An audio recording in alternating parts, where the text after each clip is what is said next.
Hello, and welcome back to the Sportsified Podcast. As always, I'm Braylon, here with my co-host Andrew. That is right. Today is a very special episode, unlike anything we've done before. Joining us today will be the inaugural interviewee. Is that a word? I mean,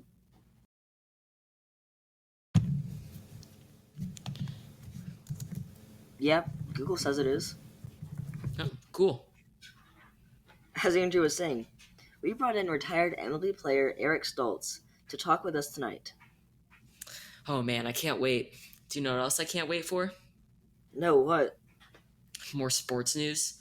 Yeah. Since there seems to be smaller than preferable amounts of that at the moment, we'll be going over the few headlines that did show up this week before jumping into the interview. We will then follow that up with a This Day in Sports History to wrap today's show up. Alright, let's get started.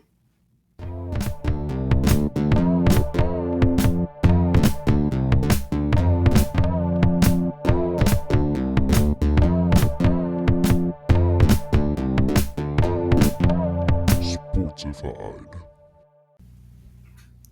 Before we hop into the interview, 3 quick news pieces. First off, running back Carlos Hyde inked a one-year deal with the Seattle Seahawks yesterday, after recording his first 1,000-yard rushing season last year. Also in the NFL, longtime Ravens starting quarterback Joe Flacco signed a deal with the Jets to back up second-year quarterback Sam Darnold. And finally, in the weirdest news in a while, a Minnesota Twins minor league affiliate listed their stadium as a rental on Airbnb, with access to the field and clubhouse included. I kind of want to go on vacation now. Yeah, wow. Joining us today on the Sportsified Podcast is former MLB pitcher Eric Stults. Eric has the honor of being the first professional athlete on the show, and he authored a 4.24 career ERA during over 9 years of play. Thanks, Eric, for coming on our podcast. Thanks, guys, for having me. I'm excited to be here. So, you grew up in a small rural town in Indiana, got drafted in the 15th round, and endured 4 long years in the minor leagues. Then, you eventually burst into the MLB with the LA Dodgers. Tell us a little bit about how you got started. Well, I guess I'll start from, my childhood. I started playing baseball when I was about 5 years old, just like every other kid, and, played Little League. Did all-stars all the way up until, probably junior high. And then we started, doing some more, travel stuff, but nothing to the scale like today. But then went on to play in high school, and then was recruited by Bethel College, and went there to play both basketball and baseball. And I guess that's where it kind of all started. How did you end up choosing baseball over basketball? Mm-hmm. I think the biggest thing for me was, I was a late bloomer, I guess is how you would describe it when it comes to baseball.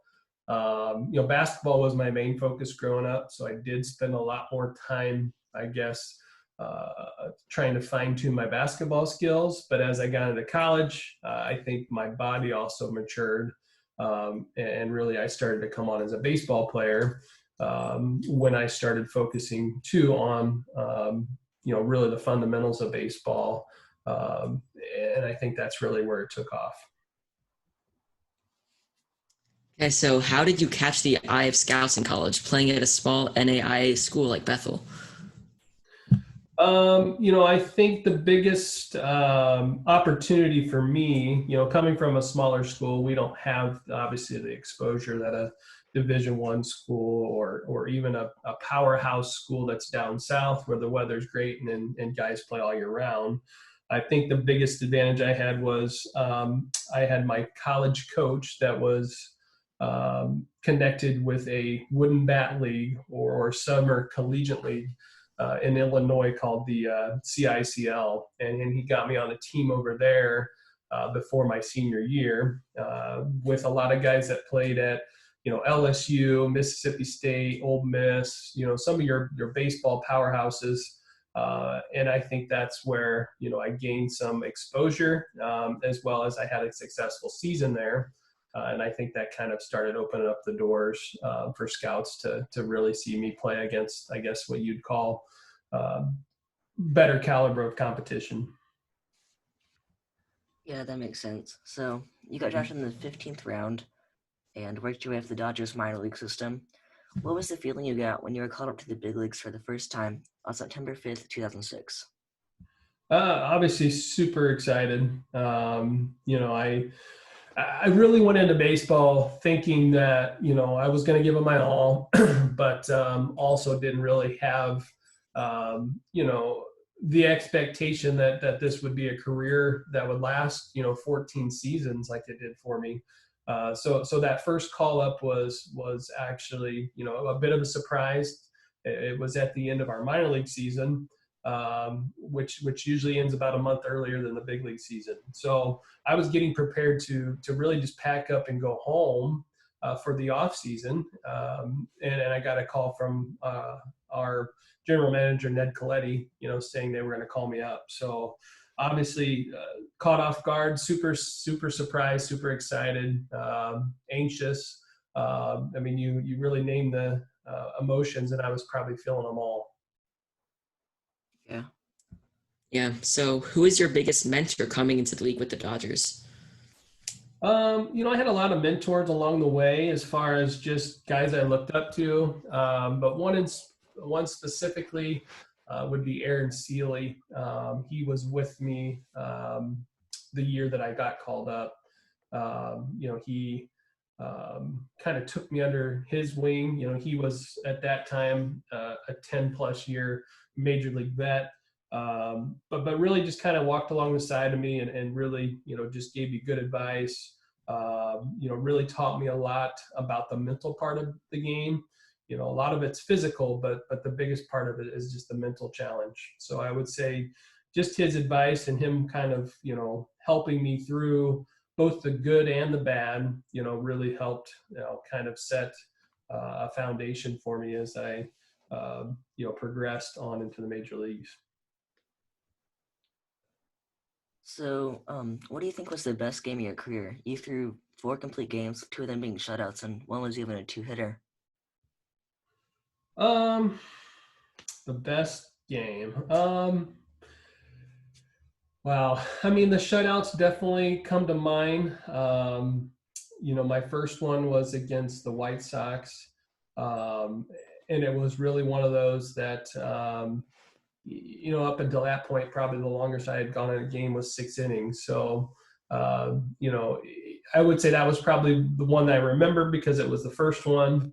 I also remember another game when I was with San Diego. I think it was 2013. And I would say that was probably my most dominating game where I went 8 innings. I didn't throw a complete game.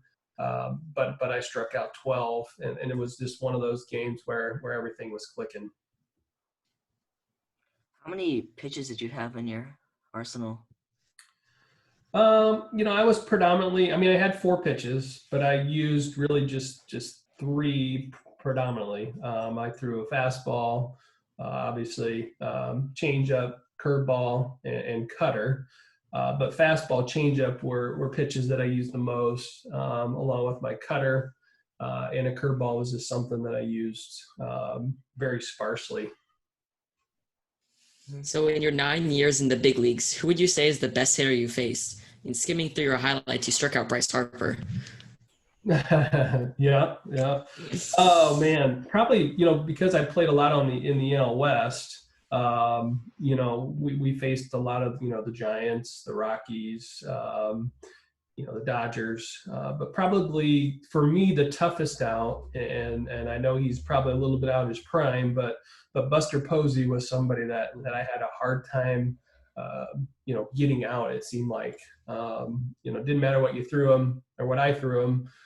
He just always seemed to be on the pitch. So Buster Posey, if I date myself and go back, Barry Bonds, before he was out of the league, obviously the home run king. I got to face him the year that I got called up, so 2006. So that was a pretty fun matchup as well. Did you hit any dingers off you? He didn't. I got to pitch one game against him, and I walked him, and then I got him to fly out to deep second base. I say deep second base because he hit it high enough probably to go out of the park, but he just missed it. So, thankfully, second baseman was able to corral it. So similar to that last question, who is the best teammate you had?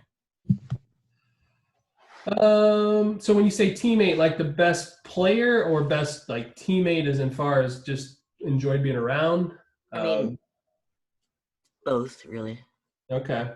I think probably one of the best players, being a pitcher, I tend to gravitate towards pitchers. But Greg Maddux was probably the best, pitcher. In fact, obviously Hall of Famer, 300 game winner. So he was somebody that, he immediately comes to mind as somebody that, obviously had a very dominant major league career.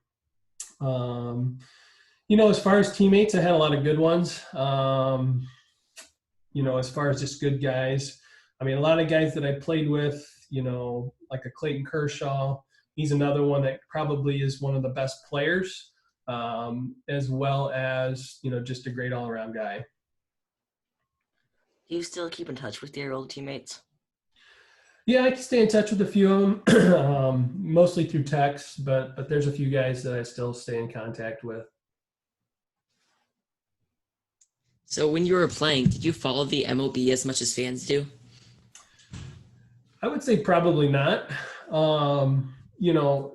When it's your job on a daily basis, obviously you're in tune with what's going on, but we're probably not following, the game as close as the fans are. So, when I would leave the field, I wouldn't go home and flip on, a baseball game or flip on, necessarily Sports Center to watch, baseball. But, we knew what was going on. I would say we watched more game film on teams that we were going to face coming up, in the upcoming series. And we kind of did our homework that way. But, I was a big fan of the game. It's just probably didn't follow it as closely as fans do, especially from probably a statistic, your fantasy baseball people do on a daily basis. How much do you think the fans impact the game? Like, if you're home in Dodger Stadium and it's sold out, is that going to give you an edge? Yeah, I think so. I mean, it's one of those where, you always hear about home field advantage. I mean, I definitely think that, the fans do play a part in it. And there are certain places you play at where you do notice the fans more than others. So having been a Dodger, early in my career, but also being an opponent playing at Dodger Stadium, there's a huge difference. I mean, it's pretty loud. It's an older stadium that still has kind of that big, big feel. Some of the newer stadiums, they're more high tech, but they're a little smaller. So Dodger Stadium, I would definitely say when you were the home team, you definitely felt, the fans, on your side as opposed to as an opponent where it was a little more intimidating. Is there anything you regret doing early in your career? And would you have done it differently if you had to redo? I think a regret, obviously I was thankful for every opportunity that I had. But I think early on in your career, and I think a lot of guys struggle with it, is just kind of trying to find their identity. For me, being a left-handed pitcher, I wasn't a flamethrower. I didn't throw, as hard as some other guys. So I think sometimes when you're younger, you feel like you got to fit a mold or you got to fit in, with I guess what's more popular, and most of the time people like those hard throwing guys. So, I think early on maybe I was trying to be a pitcher that I really wasn't, trying to overpower people. And so probably that didn't help me as far as my progression. But I think when I go back and look at things, maybe I didn't learn that till later on, that I needed to stay within myself and really focus on my strengths, and not what somebody else's strengths may be. That would be something I regret not doing earlier in my career. But I think I kind of grasped that, probably in the middle to maybe, probably in my late 20s, early 30s, before I really grasped that, I needed to just focus on who I was and my strengths. Yeah, I mean, there's not really many MLB pitchers today who really like focus on their stuff. I mean, there's a lot more harder throwing pitchers like Aroldis Chapman, but then you see like Kyle Hendricks on the Cubs just really like throwing 90s and below, but just working on location. Yep. Yeah, I would say that once again, the excitement is the velocity. People like to see the 100-mile-an-hour on the radar gun, and all that stuff is great. And obviously, it gives you an advantage when you throw that hard.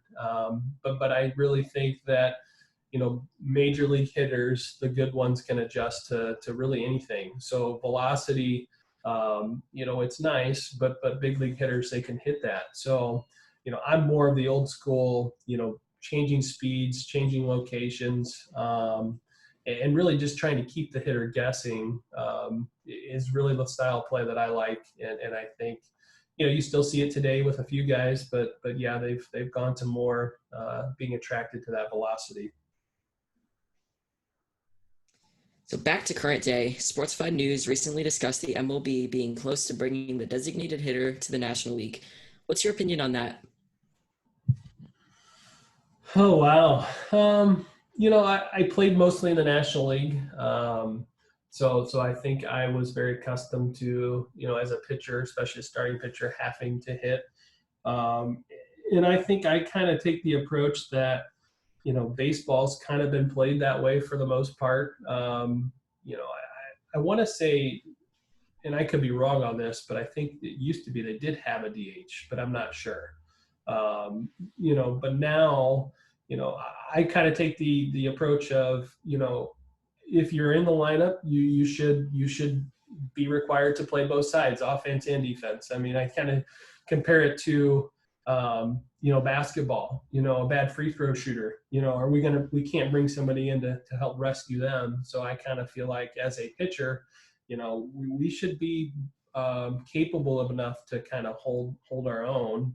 And for the most part, it is harder for a pitcher to hit because we aren't hitting on a regular basis as far as everyday, game situations. But it is something that if you work on, you can at least, make yourself look respectable. I just don't think enough guys take the time to do that. So I would say I'm more in favor of not having the DH as far as in both leagues.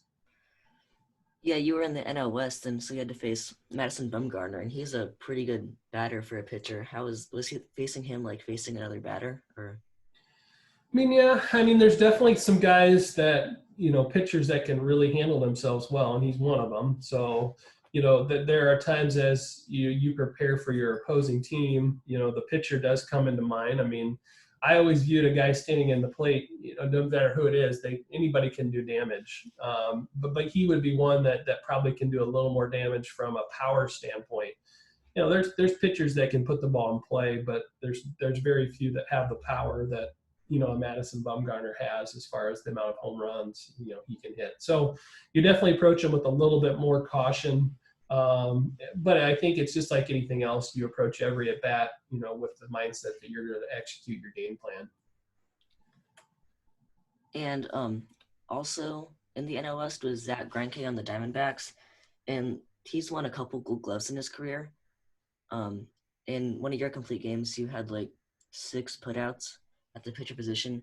How important is it for a pitcher to also work on their fielding game?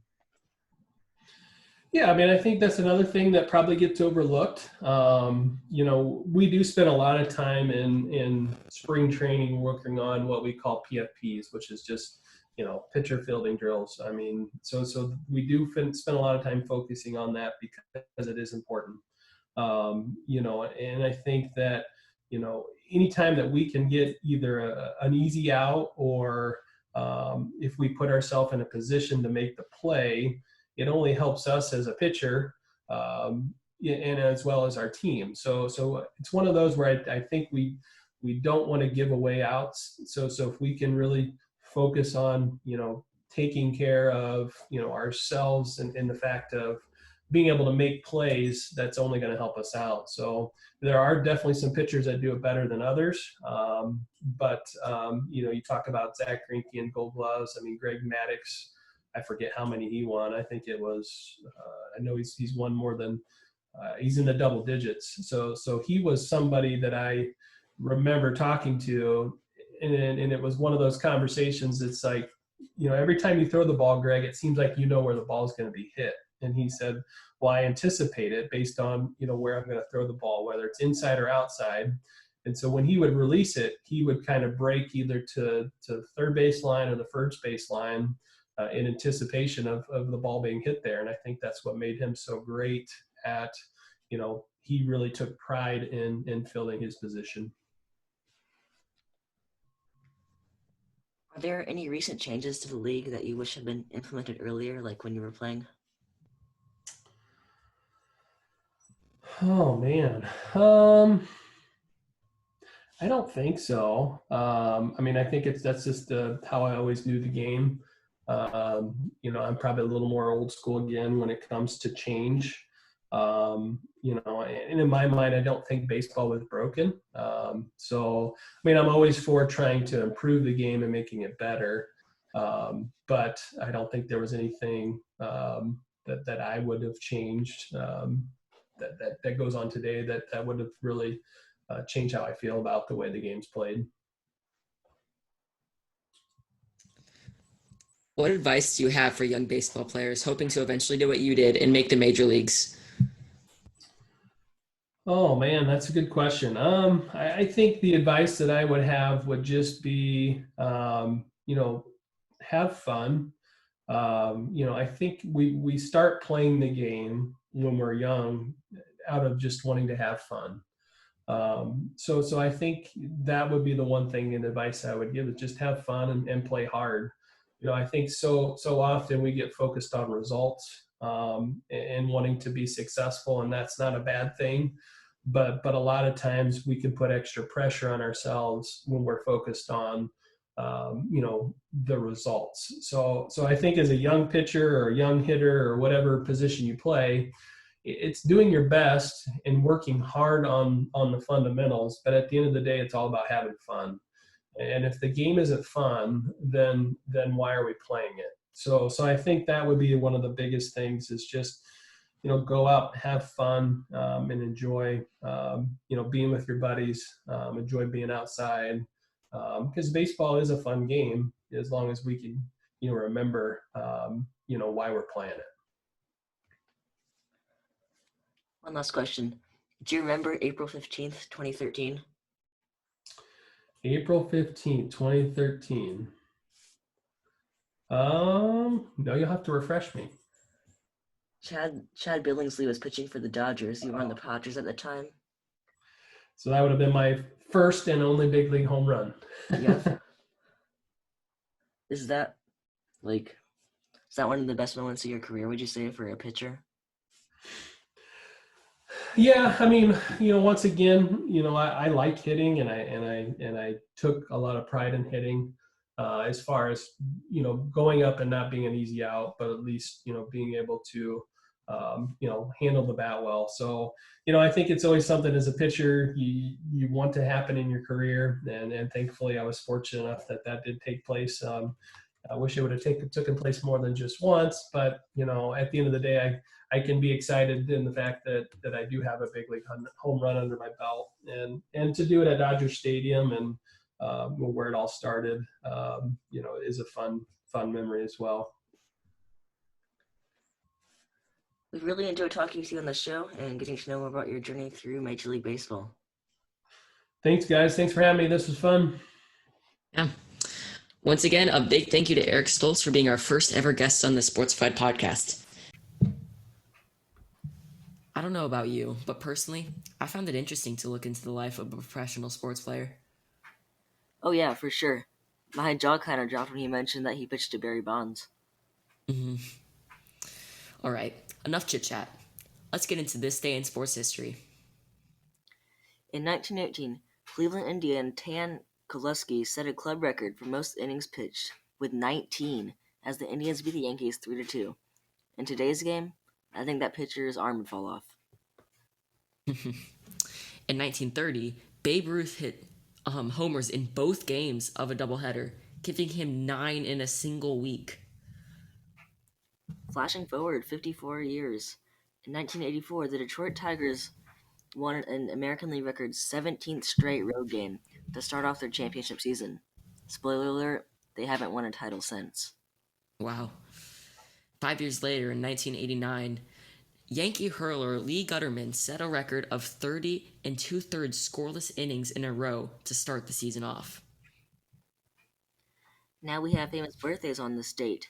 In 1963, Hall of Famer for the Detroit Pistons with 6 All-Star appearances, Joe Dumars was born in Shreveport, Louisiana. In 1968, Jerry DiPizzo, retired pitcher for the Mets and current Mariners general manager, was born in Jersey City, New Jersey. 4 years later, in 1972, Danny Bautista, Braves outfielder, was born in Santo Domingo in the DR. In 1979, Tracy McGrady, a member of the Raptors, Magic, Pistons, and the Rockets, who's a Hall of Famer and NBA All-Star from 2001 to 2007. Oh yeah, and the NBA scoring champion in 03 and 04. He was born in Bartow, Florida. That's all for today, so thank you for tuning in to the Sportsified Podcast. If you're watching this on YouTube, make sure to hit the subscribe button so you can watch and listen to more content like this. And if you're listening to us on Spotify, Google Podcasts, Breaker, or whatever other podcast listening app you prefer, make sure to follow us so that you can be notified whenever we release another episode. Oh, and remember to check out our website at sportsifiednews.wixsite.com/home.